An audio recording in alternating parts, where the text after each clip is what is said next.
Back in the early 90s, arcades were alive with the chatter of a hidden warrior, rumours spreading like wildfire between players hunched over cabinets, stoked by playground hearsay, cryptic magazine hints and elaborate hoaxes. Chief among them was the legend of Shen Long, a supposed secret master born from a mistranslation in the game's text. What began as a simple typo spiralled into a full-blown myth, convincing countless players that a powerful, unseen fighter was lurking just out of reach, if only you knew the right way to summon him. Then, like something ripped straight from an urban legend, Akuma exploded onto the scene in Super Street Fighter 2 Turbo, crashing into Ryu's final battle with an entrance so brutal, so unexpected, it felt like a myth had come to life. That moment when he obliterated M. Bison in mere seconds, it wasn't just a twist, it was a revelation, a secret confirmed before your very eyes. For many players it marked the first time a game truly shocked them, turning whispered gossip into an unforgettable arcade legend, and this was just the beginning. As the series evolved, future installments and supporting material would cement Akuma's reputation as the most dangerous figure in the entire Street Fighter universe. And really, why wouldn't you believe it? After all, his grand debut saw him effortlessly annihilate M. Bison, the game's seemingly all-powerful final boss, like an afterthought. Lore would later reveal that Akuma had also murdered Gouken, the revered master of both Ryu and Ken, and left a trail of death and destruction in his wake, striking down countless warriors without mercy. He wasn't just another fighter, he was a force of nature, a living embodiment of the dark, forbidden power known as the Surge of Murderous Intent, and the terrifying answer to all of those old arcade whispers. But what if I told you that all of this was an exaggeration? Fraudulent potentially, in fact. You're a phony! Because, despite the fearsome mythos that built up around Akuma, the reality is far less final. M. Bison, supposedly obliterated in that shocking debut, would return again and again in future installments. Gouken, once thought to be long dead at Akuma's hands, would not only be revealed to have survived, but eventually become a playable character himself. And as for all those others Akuma had supposedly wiped from existence, they too would resurface alive and well, punching and kicking their way through the roster like nothing had changed. On a second look, the supposed unstoppable killing machine begins to look less like death incarnate and more like an overhyped ghost story. So what on earth is really going on here? Hello ladies and gentlemen, Big Daddy Top Hat here. This is the Akuma Controversy, an exploration into the truth about this fighter. Yeah. M. Bison and Akuma, two of the most iconic powerhouses in Street Fighter history. One a calculating tyrant fueled by psycho power and a lust for global domination, and the other a relentless warrior consumed by the Satsui no Hado, driven by the pursuit of pure combat mastery. Bison rules with an iron fist, Akuma lives for the fight. No matter which of these two fighters you prefer, since they both refuse to die, each of them are playable in Street Fighter 6. Even better, if you haven't jumped into this future classic yet, you can grab it now with a huge 74% off using my link. Want access to the full character roster? I've got you covered there too, with massive discounts on both character passes, one of which is over 50% off. You can even play as Terry Bogard and Mai Shiranui now. Already own it all though? No problem. My links also unlock discounts on thousands of other games, so you can build up your collection for next to nothing. Happy gaming and happy bargain hunting. When it comes to gaming history, particularly in the fighting game genre, few characters have the level of mass appeal of that of Akuma. This is expected given his iconic status and enduring presence across multiple titles and franchises. As a character who blends striking visual design with overwhelming power and mystique, Akuma naturally commands attention from both casual players and hardcore enthusiasts alike. However, as mentioned in the introduction, is his entire fighting game legacy as a dark, power-wielding, relentless killer completely fraudulent? Well, let's explore. The idea for this topic has come from an Event Hubs article I stumbled across, written by John Catalyst Gray. The article controversially carries the title, "It's official! Akuma really is a weak character in Street Fighter." Naturally, I couldn't help but laugh at the sheer level of rage bait this title carries. For a character so notoriously overpowered and fearsome in the eyes of many fans, seeing him labelled as weak is bound to send certain corners of the fighting game community into full meltdown. And perhaps that was the entire point. Let's not forget, I found great success with this sort of thing in the past, racking up millions of YouTube short views by gathering flimsy evidence, wildly speculating, and confidently putting forward bold claims that most of a Street Fighter roster is in fact gay. It's a time and honoured tradition at this point. Throw out an outrageous theory, sprinkle in a few cherry-picked screenshots, and watch the comment section combust. It's great fun, and it prints money simultaneously. It's a win-win. For instance, I once claimed Akuma is gay, as he spends his entire life travelling the world with pride just to roll around with the strongest men he can find. To top things off, he's clearly obsessed with other men, like Ryu, constantly stalking and harassing them in a desperate bid to drag them over to the dark side with him. Making this sort of content from experience seems to either really make people laugh or send them into a rage. Either way, it gets a reaction and helps push the content through the algorithm, so if you've got a sense of humour, hit the subscribe button to receive more nonsense like this in your feed. As for the Events Hub article, although the title itself is rage-baity, it doesn't seem to be pure satire like some of the work I've put out before. Sure, the piece is written with a tongue-in-cheek tone clearly designed to stir debate and poke fun at Akuma's fearsome reputation by highlighting the repeated narrative failures of his signature move not actually being able to kill people. By sarcastically suggesting that Akuma is a weak character because his so-called ultimate move has a poor kill count, the article invites both amused agreement and indignant rebuttals from the hardcore fans. Essentially, it's equal parts playful lore critique and low-key trolling, designed to generate discussion, fueling character tier arguments and provoking Akuma loyalists into defending their Demon Lord main, all while cleverly disguising itself as a light-hearted jab at the series' internal logic, and I'm all for it. So let's break down the fors and against reasons for Akuma being a complete fraud. To tackle this topic, let's turn our attention to first, the Shun Goku Satsu, more commonly known in the West as the Raging Demon, aka Akuma's iconic super move in the Street Fighter series. This mysterious, often cinematic and devastating technique has become one of the most recognisable finishers in fighting game history. But what does Shun Goku Satsu even mean? Well, the name roughly translates to instant hell murder, or murder of the instant hell, and it's not just about brute force, it's a deeply symbolic attack said to strike at the opponent's soul, punishing them for all the evil or sins they've committed in their life. In lore terms, it's not just a punch or kick.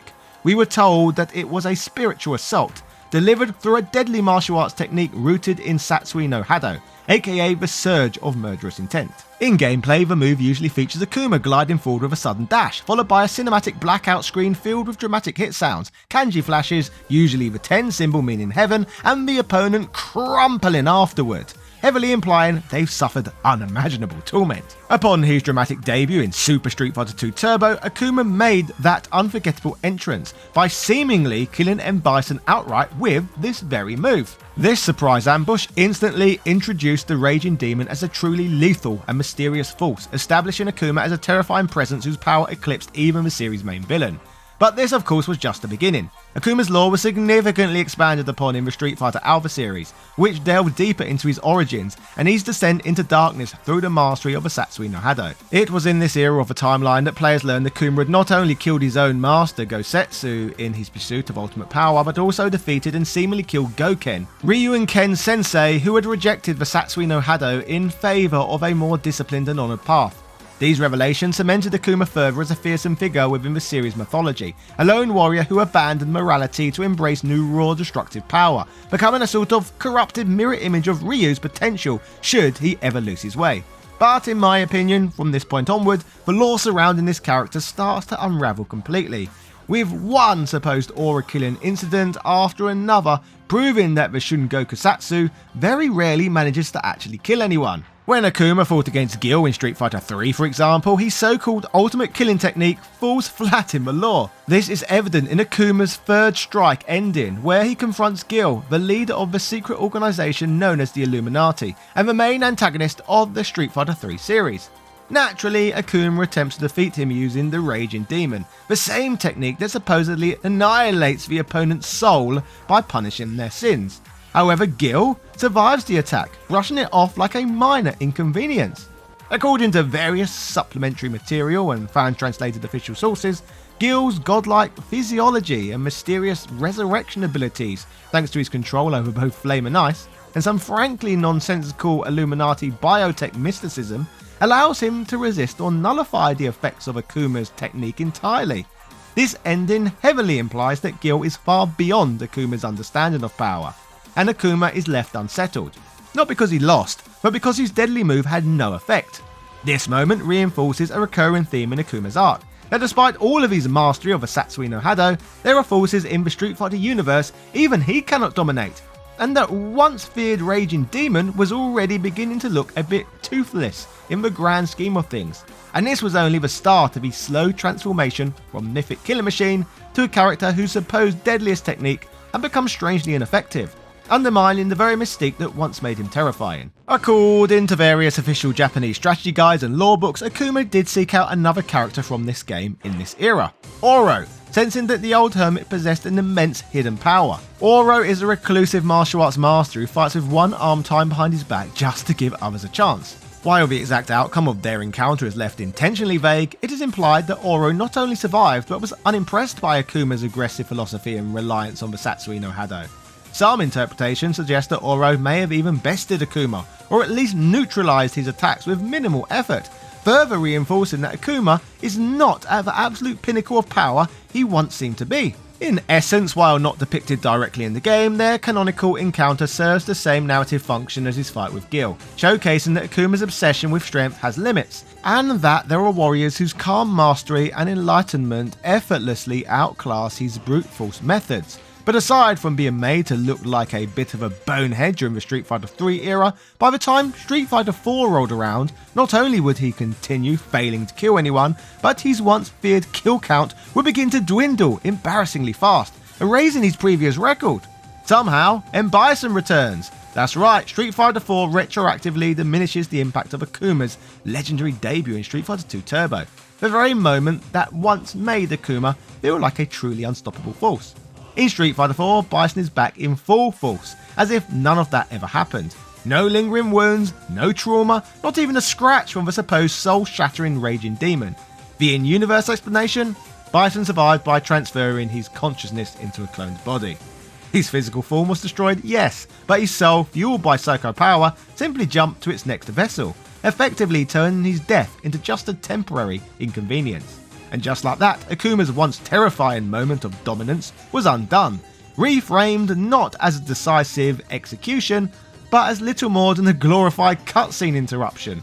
What a complete disgrace. Akuma, who had the once most shocking and intimidating character reveal in fighting game history, suddenly read more like a momentary setback in Bison's ongoing sci-fi soap opera of body hopping and resurrection. But the situation would of course get worse for the Dark Hado wielder. Things got even more embarrassing for Akuma when it was eventually revealed that Gouken, the very man he was believed to have killed, was actually alive all along. It's alive! It's alive! In earlier Street Fighter lore, Akuma's supposed murder of Gouken was one of his defining moments, a grim demonstration of what happens when a martial artist fully embraces the Satsui no Hado.